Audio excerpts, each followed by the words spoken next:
Terima kasih. Mohon maaf Pak Roy, saya uzur karena foto yang tak layak ini sama yang itu tetap ada di gedung ini ya. Mohon maaf panitia, mohon maaf yang sebesar-besarnya.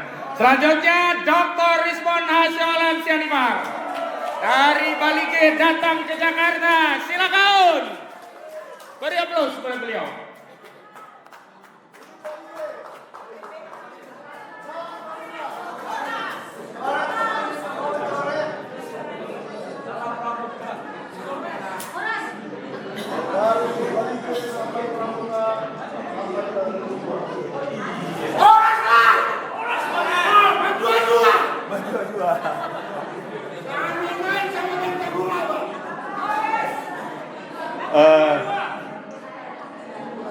Dua hari menjelang 13 November, hari Kamis, ya. Sedih.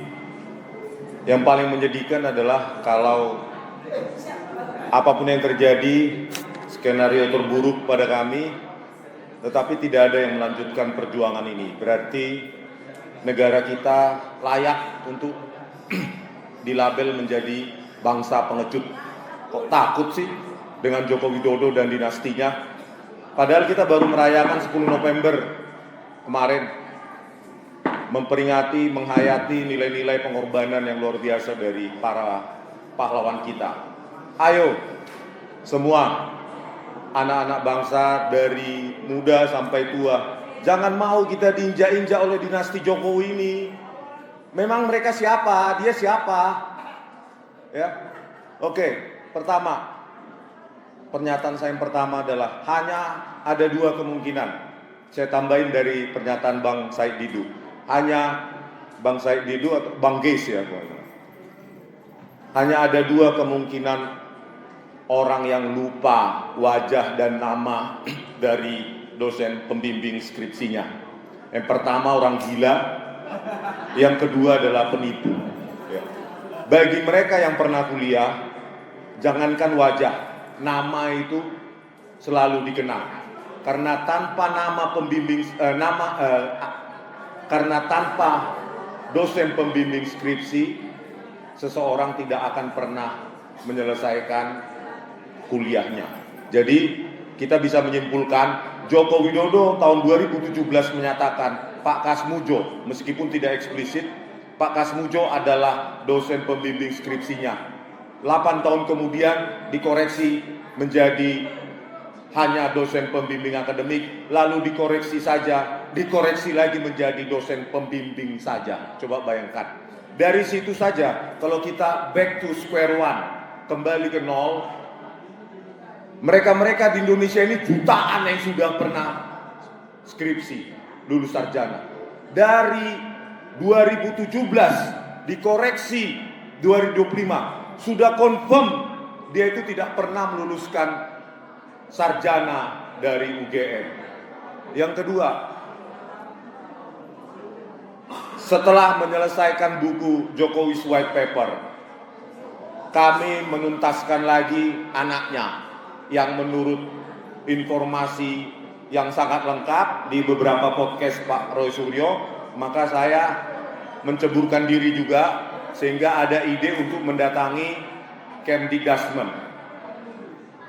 Saya yakin ya, penersangkaan kami tidak lepas dari upaya-upaya kami mendatangi bersama Pak Roy Suryo, Bu Tifa dan Bang Jagir dan lainnya, Mbak Menu, bahwa kami mendapatkan informasi yang sangat krusial bahwa Gibran di Orchid Park Secondary School hanya 2 tahun setelah lulus dari SMP Negeri Surakarta, SMP Negeri 1 Surakarta, di Orchid Park Secondary School kembali lagi ke kelas 9. Lulus dari SMP Negeri 1 Surakarta kelas 9 ke Singapura kelas 9. 2 tahun berarti kelas 9, kelas 10 alias kelas 1 SMA. Lalu kemudian katanya Gibran mengikuti UTS Insert. Langsung masuk ke program diploma yang menurut buku yang sedang kami tuntaskan, ya, referensinya itu ada di web archive UTS Insert tahun 2004 bahwa ketika seseorang masuk ke program diploma di UTS Research, maka dia harus selesai kelas 12. Jadi menurut Dr. Eko Susanto di Sekretaris Kementerian Pendidikan Dasar dan Menengah, itulah yang disetarakan. Kelas 1 SMA plus diploma ujungnya jadi SMK. Ini negara sebesar ini kok gobloknya luar biasa ya. Goblok bener. Kelas 1 SMA plus diploma hasilnya SMK bidang akuntansi dan keuangan. Goblok bener. Makanya di buku ini saya jelaskan juga, nanti dituntaskan oleh Bu Tifa dan Pak Roy. Mungkin dipaket dalam buku judulnya Gibran Black Paper. Jadi apapun yang terjadi, sebarluaskan buku itu ya. Jangan sampai orang inkompeten ini yang hanya sampai kelas 1 SMA bisa jadi presiden 2029.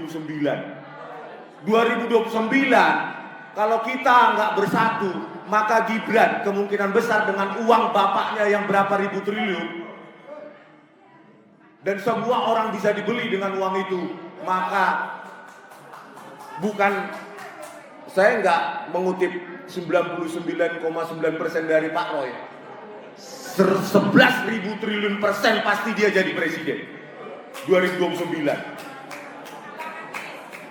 Oleh karena itu, sebelum apapun skenario terburuk hari Kamis, entah minggu depan atau 2 minggu lagi, ayo Pak Roy Suryo, Bu Tipa, kita selesaikan ini.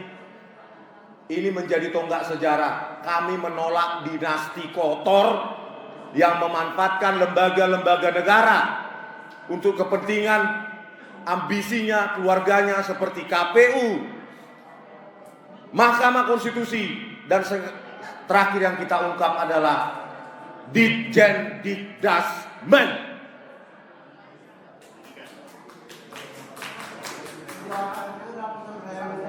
Besok hari Kamis kami dituduh mengedit, memanipulasi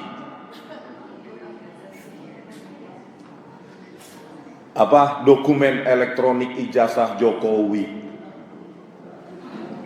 hanya karena menurut beberapa ahli forensik langganan kepolisian, ya, di meja penyidik ditanya jawab, oh ya ini diedit, ini dimanipulasi, ini tidak ilmiah.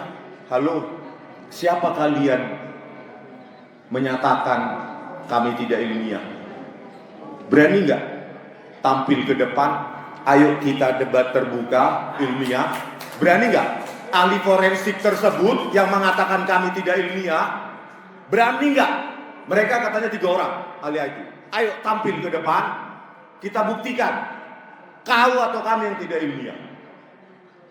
Secara etika itu tidak benar. Kalau Anda itu ilmuwan, menyatakan orang lain, menuduh orang lain tidak ilmiah, itu bukan di meja pendidikan. Kau bentuk juga, tulis juga buku ini seperti ini, Jokowi Paper itu, bantah secara ilmiah. Jangan cuma beraninya di meja penyidikan, yang penyidiknya nggak tahu apa-apa, kan goblok itu.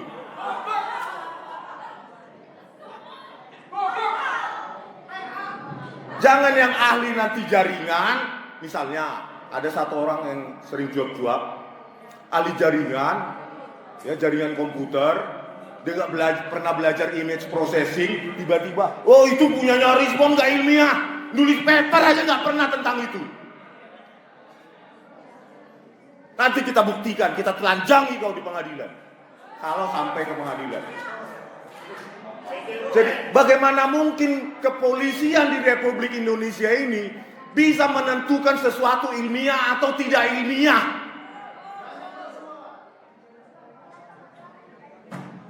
Otoritas kepolisian menentukan ilmiah atau tidak ilmiah tanpa menunjukkan mana yang tidak ilmiah dari kajian kami, mana bagian yang kami edit. Saya minta kepada tim hukum, ketika ini diuji di pengadilan, dan tuduhan mengedit, memanipulasi dokumen ijazah Jokowi dengan cara tidak ilmiah ini tidak terbukti, ayo kita tuntut Polda Metro Jaya atau Polri sebesar 126 triliun rupiah. 1 tahun anggaran kepolisian. Jangan main-main kalian menunggu kami. Hanya karena kalian punya kuasa untuk menangkap dan menahan orang. Atau setidaknya berani nggak menampilkan siapa itu ahli kalian yang mengatakan ini tidak ilmiah? Berani nggak? Ilmiah itu terbuka, bisa diuji oleh orang lain, bukan di ruang penyidikan. Di depan penyidik yang nggak tahu apa-apa bidang ini. Goblok itu namanya.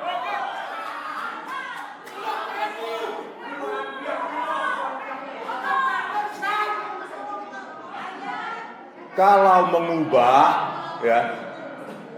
mengubah itu dilakukan laboratorium komputer forensik Polri, otaknya Tito Karnavian, Krisnamurti, Muhammad Noah Lazar itu mengubah pakai software gratisan, video tajam jadi video kabur, itu nggak mereka tangkap. Kalau kami, softwarenya bisa diuji, bahkan source code-nya saya kasih pada saat penyidikan, source code-nya, kode sumbernya, itu namanya bukan mengubah, itu menganalisis dengan algoritma image processing. Algoritma pemrosesan citra digital yang ilmunya sudah ada sejak tahun 60-an. Itu algoritma isinya. Tapi bagaimana saya menerangkan itu kepada penyidik yang nggak tahu apa-apa di bidang itu? Bayangkan tantangan beratnya. Mereka hanya mencari-cari slip tongue, keseleo lidah, supaya itulah nanti dibawa sebagai bahan ke ahli bahasa. Itu aja mereka cari-cari bagaimana respon ini supaya salah, keseleo lidahnya, baru bawa ke ahli bahasa forensik segala macam. Oh ya benar dia bla bla bla bla bla.